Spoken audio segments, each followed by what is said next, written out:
So now let us take another question for NET-JRF and assistant professor's exam, and the question is simple and we have to match the right ideas and the thinker.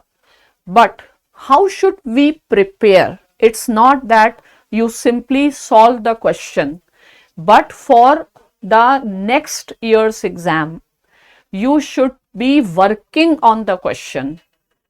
Fine, solving question is not enough.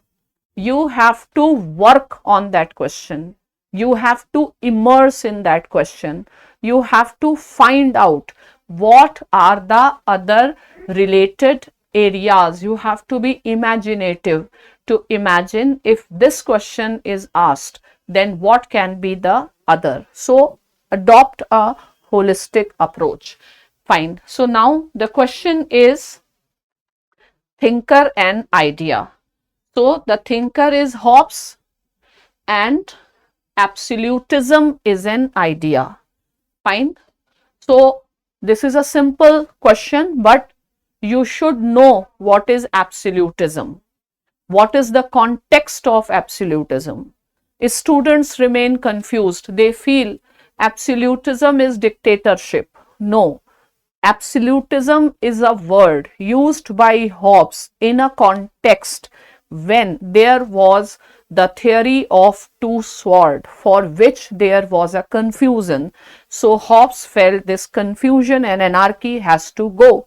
So you can't have two centers of authority. So absolute power means all power should be given to the state. So he emerges absolutist state. So don't get confused between absolutism. Students often do not understand that how come Hobbes is both individualist and absolutist, and you will always remain confused if you do not know the context of the terms. Okay, so I also want to tell you like how you should study and how should you think about those concepts. So now let us talk about Rousseau, John Locke. So you know Locke is a father of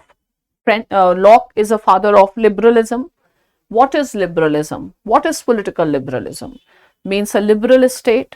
Liberal state means limited state. Limited state means what? Constitutional state. From where Locke do we get this idea? What limits the powers of a state? The natural right. So try to find the linkages. Don't just mug up the things. Okay.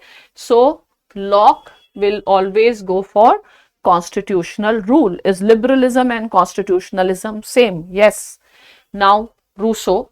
So a simple question, but still there is lot to be learned, lot to be found out, lot to dig and get the clarity and the concepts. So Rousseau, you know, general will and popular sovereignty. So you should understand what is popular sovereignty, how popular sovereignty differs from legal sovereignty. Who is a thinker of legal sovereignty? Hobbes. Fine. Who is a thinker of political sovereignty? Locke. So political sovereignty means sovereignty lies with the party which is in majority.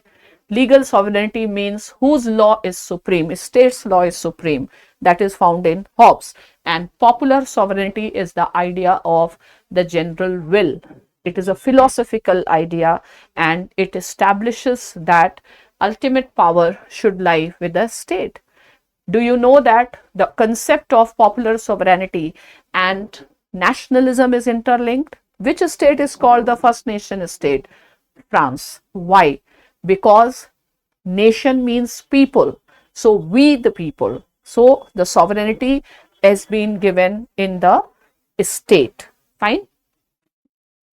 Okay. So anybody studying it, see, apply your mind. What is the relationship between nation state and popular sovereignty? This is the question I am giving to you.